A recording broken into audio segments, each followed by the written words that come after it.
Previous video में हमने genetics के बारे में जाना कि जेनेटिक्स क्या होता है, जेनेटिक्स के अंदर कौन कौन सी फील्ड्स आती हैं, इन चीज़ों के बारे में जाना और जेनेटिक्स से रिलेटेड कुछ हिस्टोरिकल पर्सपेक्टिव्स को देखा। यहाँ इस वीडियो में हम कुछ इंपॉर्टेंट टर्म्स की बात करने वाले हैं जो कि इस पूरे चैप्टर के दौरान यूज होंगे। तो चलिए देखते हैं। सबसे पहला टर्म जो है वो है कैरेक्टर। हम कह सकते हैं any feature of an organism is called its character. देखो, कोई भी ऑर्गेनिज्म बहुत सारे कैरेक्टर्स से मिलकर बना हुआ होता है। आपने क्लास 10th में पढ़ा ही होगा।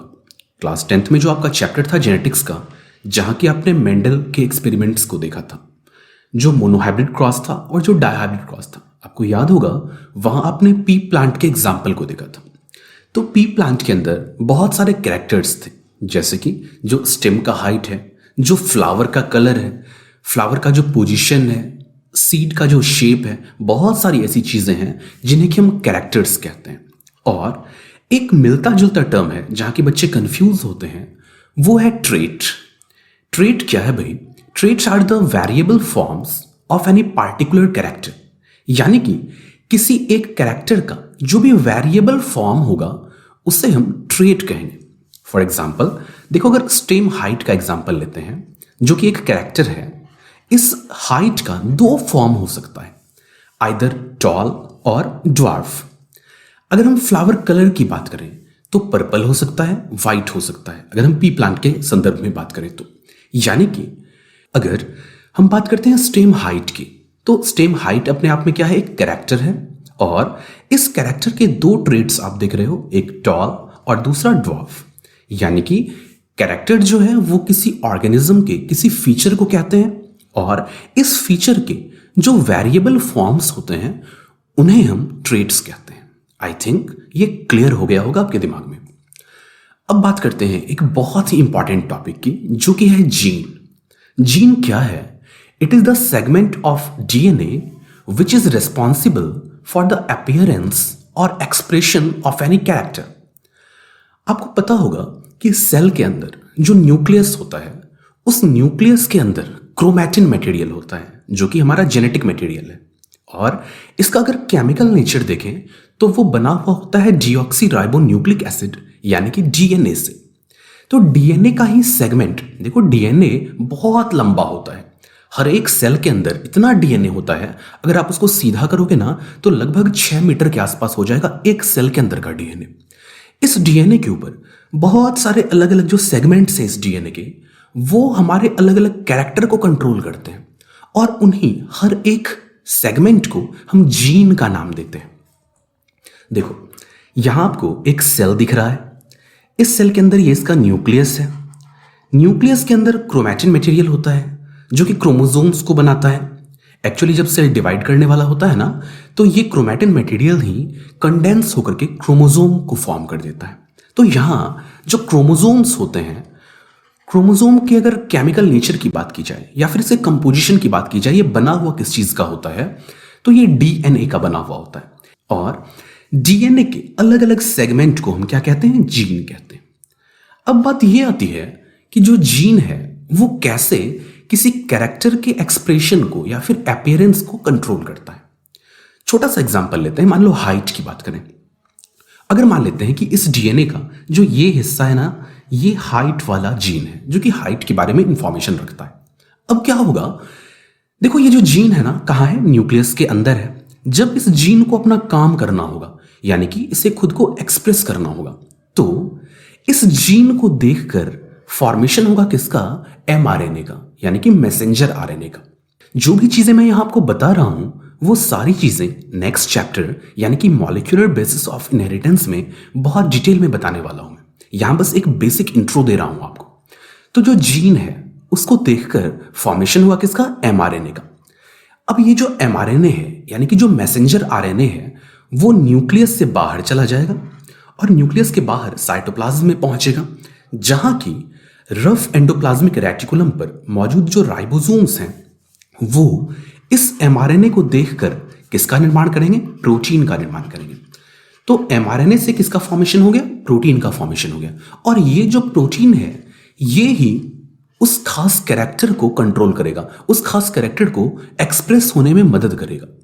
यानी कि आपने देखा कि जीन जो है वो सेगमेंट ऑफ डीएनए है। इसको देखकर फॉर्मेशन होता है किसका? एमआरएनए का। और एमआरएनए को देखकर फॉर्मेशन होता है किसका? प्रोटीन का। आई थिंक जीन के बारे में जो कॉन्सेप्ट है वो आपका क्लियर हो चुका होगा। मैं फिर से रिकैप कर दूं, न्यूक्लियस के अंदर जो हमारा जेनेटिक मटेरियल है वो होता है डीएनए के फॉर्म में, और जो लंबा सा डीएनए है उसका अलग अलग हिस्सा अलग अलग कैरेक्टर्स के लिए रिस्पॉन्सिबल होता है। और हर एक ऐसे हिस्से को जो कि किसी कैरेक्टर को कंट्रोल कर रहा होता है, हर एक उस हिस्से को क्या कहते हैं? जीन कहते हैं। आई होप ये बात आपको समझ में आ गई होगी। देखो, अगर आपके एनसीईआरटी टेक्स्ट बुक की बात की जाए तो वहां जीन को डिफाइन किया गया है, a gene is defined as the functional unit of inheritance. यानी कि जो इनहेरिटेंस होता है, आपने पिछले वीडियो में इनहेरिटेंस के बारे में जाना था। इनहेरिटेंस क्या होता है? ये एक ऐसा प्रोसेस है जिसमें कि पेरेंट्स से उनके ऑफस्प्रिंग्स में कैरेक्टर्स का ट्रांसमिशन होता है। तो ये जो ट्रांसमिशन होता है वो किसकी मदद से होता है? जो फंक्शनल यूनिट है, जो इस फंक्शन को परफॉर्म करने में हेल्प करता है, वो क्या है भाई? जीन है। क्योंकि मैंने आपको बताया कि जीन ही कैरेक्टर्स को अपने अंदर रखता है या कैरेक्टर से रिलेटेड इंफॉर्मेशन को रखता है अपने अंदर। जीन टर्म दिया था जोहानसन ने 1909 में। तो ये बात भी ध्यान में रखना, बिकॉज कभी कभी एग्जाम में मेमोरी बेस्ड क्वेश्चंस भी आ जाया करते हैं। जीन के बाद जो सबसे ज्यादा कंफ्यूजन क्रिएट करने वाला टर्म है वो है एलील। 90% स्टूडेंट्स कंफ्यूज्ड रहते हैं जीन और एलील के डिफरेंस में। अगर आपको ये कंफ्यूजन है तो यहां बहुत ध्यान से सुनना, और अगर आपको ये कंफ्यूजन नहीं है, यानी कि आपने एलील के बारे में या तो नहीं पढ़ा है या फिर आप एलील और जीन के डिफरेंस को जानते हो, तो किसी भी केस में ये हिस्सा जो है वो काफी इंपॉर्टेंट होने वाला है। ध्यान से सुनना। Alternate forms of a gene are called alleles. यानी कि एक ही जीन के जो अल्टरनेट फॉर्म्स होते हैं उन्हें हम एलील कहते हैं। देखो, यहां आपके सामने 2 क्रोमोसोम है। मान लेते हैं कि दोनों सेम क्रोमोसोम है। सेम मतलब जैसे कि हमारे अंदर टोटल 46 क्रोमोसोम्स होते हैं ना एक सेल में, जिसमें से कि 23 फादर से आए हुए और 23 मदर से आए हुए होते हैं। तो मान लेते हैं कि ये क्रोमोसोम नंबर 2 है और ये भी क्रोमोसोम नंबर 2 है। हो सकता है कि एक फादर से आया हुआ हो, एक मदर से आया हुआ हो, व्हाटएवर जो भी हो, उन बातों पर अभी मैं नहीं जा रहा हूं। तो मेरे कहने का क्या मतलब है यहां कि ये दोनों सेम क्रोमोसोम है। और आपको तो अब पता है कि क्रोमोसोम के अलग अलग हिस्से में क्या होता है? जीन होता है। तो यहां मान लेते हैं कि ये जो हिस्सा है यहां कोई जीन है। तो अगर क्रोमोसोम सेम है तो इसके इक्विवेलेंट जगह पर, इस जगह पर भी सेम जीन होगा दूसरे वाले क्रोमोसोम में। देखो, ये जो हिस्सा है ना, इसे हम लोकस कहते हैं। क्या कहते हैं? लोकस कहते हैं। लोकस का मतलब क्या हुआ? कोई खास हिस्सा जहां की जीन प्रेजेंट होता है, यानी कि जीन का लोकेशन एक्चुअली लोकस कहलाता है। तो किसी खास लोकस पर जो जीन प्रेजेंट होगा 2 होमोलोगस क्रोमोसोम्स में, होमोलोगस कहने का मतलब जो सेम क्रोमोसोम्स हैं उनमें किसी सिमिलर हिस्से पर सिमिलर जीन प्रेजेंट होगा। तो यहां जो जीन है वो ही जीन कहां होगा? यहां भी होगा, इस वाले क्रोमोसोम पर भी होगा।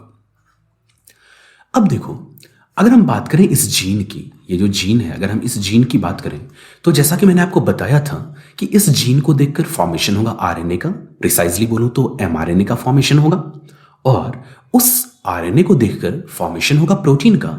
और अगर मैं एग्जांपल लूं टॉलनेस वाले ट्रेट का, तो ये जीन जो है वो किसको कंट्रोल कर रहा है? किस ट्रेट को कंट्रोल कर रहा है? टॉलनेस वाले ट्रेट को कंट्रोल कर रहा है। यानी कि मान लेते हैं कि मैं पी प्लांट की बात कर रहा हूं अगर, और जैसा कि आपने पढ़ा था क्लास 10th में कि वहां पर टॉल और ड्वार्फ 2 तरह के प्लांट होते हैं। तो यहां जो ये जीन है ये अगर टॉलनेस वाले ट्रेट को कंट्रोल कर रहा है तो क्या हो रहा है भाई? इस जीन को देखकर एमआरएनए बन रहा है, उससे प्रोटीन बन रहा है, और जो प्रोटीन क्या करवा रहा है इस प्लांट में, कौन सा ट्रेट एक्सप्रेस करवा रहा है? टॉलनेस वाले ट्रेट को। और जैसा कि मैंने आपको बताया था कि ये जो दूसरा क्रोमोसोम है ये भी सेम क्रोमोसोम है, तो ये जीन भी क्या होगा? सेम होगा। जब जीन सेम होगा तो फंक्शन भी क्या होगा? सेम होगा। यहां भी आरएनए बनेगा, यहां भी प्रोटीन बनेगा, और यहां भी क्या होगा? टॉलनेस वाला जो ट्रेट है वो एक्सप्रेस होगा। तो दोनों पी प्लांट्स कैसे होंगे? टॉल होंगे। अब देखो, लंबे समय में ड्यूरिंग इवोल्यूशन क्या होता है भाई? जीन में किसी तरह का बदलाव आ सकता है, और अगर जीन में किसी तरह का बदलाव आ गया तो उस जीन से जो कैरेक्टर, जो ट्रेट एक्सप्रेस होगा वो भी क्या हो सकता है, बदल सकता है। ये चेंज क्यों आएगा, कैसे आएगा? देखो यहां तक तो अगर चेंज नहीं हुआ है, यानी कि ये वाला जीन और ये वाला जीन अगर सिमिलर है पूरी तरह से, तो दोनों फंक्शन भी कैसा कर रहा है, सेम कर रहा है। ये भी टॉलनेस वाला ट्रेट दे रहा है और ये भी टॉलनेस वाला ट्रेट दे रहा है। बट मान लेते हैं कि ये जो दूसरा वाला जीन है, यहां पर क्या हो गया, कुछ चेंज हो गया। चेंज कैसे होगा भाई? जीन बना हुआ होता है किस चीज का, डीएनए का। और डीएनए में अगर म्यूटेशन हो गया, क्या हो गया, म्यूटेशन हो गया। देखो म्यूटेशन भी एक सेपरेट टॉपिक मैं आपको बताऊंगा, अभी बस इतना सा समझो कि कोई सडन चेंज हो गया डीएनए में, तो ये जो म्यूटेशन है ये इस जीन के नेचर को क्या करेगा, चेंज कर देगा। जब जीन का नेचर चेंज हुआ तो उसका जो बिहेवियर है, यानी कि वो एक्सप्रेस जिस रूप में खुद को करता है, वो भी क्या होगा, डिफर कर जाएगा, उसमें भी बदलाव आ जाएगा।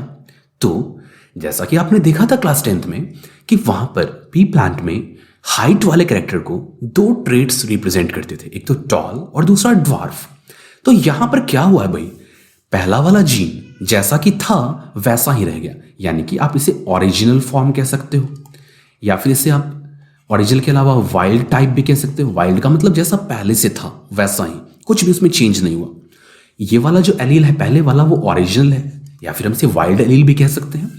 और जिसमें म्यूटेशन हो गया उसे हम मॉडिफाइड एलील कह सकते हैं। क्या कह सकते हैं, मॉडिफाइड एलील कह सकते हैं। अब ये जो मॉडिफाइड एलील है इसका एक्सप्रेशन भी डिफरेंट वे में होगा, जैसा कि हमने देखा था कि जो दूसरा मॉडिफाइड एलील है वो कैसे पी प्लांट्स को प्रोड्यूस करता है, ड्वार्फ को। क्यों ड्वार्फ क्यों हो गया? बिकॉज इस जीन में कुछ ऐसे चेंजेस आए कि यहां पर एमआरएनए का फॉर्मेशन ठीक से नहीं हुआ, या फिर जो प्रोटीन बनता था जो कि इस ट्रेट को कंट्रोल करता था, उस प्रोटीन का फॉर्मेशन सही से नहीं हुआ। तो यहां ये पी प्लांट कैसा रह गया, ड्वार्फ रह गया। देखो ऐसे सिचुएशन में यूजुअली जो ओरिजिनल एलील होता है, या फिर जो वाइल्ड एलील होता है, या फिर जो अनचेंज्ड एलील होता है, वो ही कैसा होता है, डोमिनेंट होता है। जबकि यूजुअली जो मॉडिफाइड एलील्स होते हैं वो कैसे हो जाते हैं, रिसेसिव हो जाते हैं। कैसे हो जाते हैं भाई, रिसेसिव हो जाते हैं। यहां बस आप इतना सा समझो कि क्या हो रहा है, एक जीन अपने ओरिजिनल फॉर्म में है जो कि अपना ओरिजिनल काम कर रहा है, और ऐसे ही किसी जीन में ड्यूरिंग इवोल्यूशन कुछ म्यूटेशन हो गया, कुछ चेंजेस आ गए और वो अपना काम सही तरीके से नहीं कर पा रहा है। उसका जो प्रोडक्ट है, जो प्रोटीन है, वो मॉडिफाइड हो गया। इस मॉडिफिकेशन के कारण इसका जो एक्सप्रेशन है इस जीन का, वो भी अब अलग तरीके से होने लग गया। तो इस तरह से किसी एक जीन के जो भी अल्टरनेट फॉर्म्स होते हैं उन्हें हम एलील कहते हैं।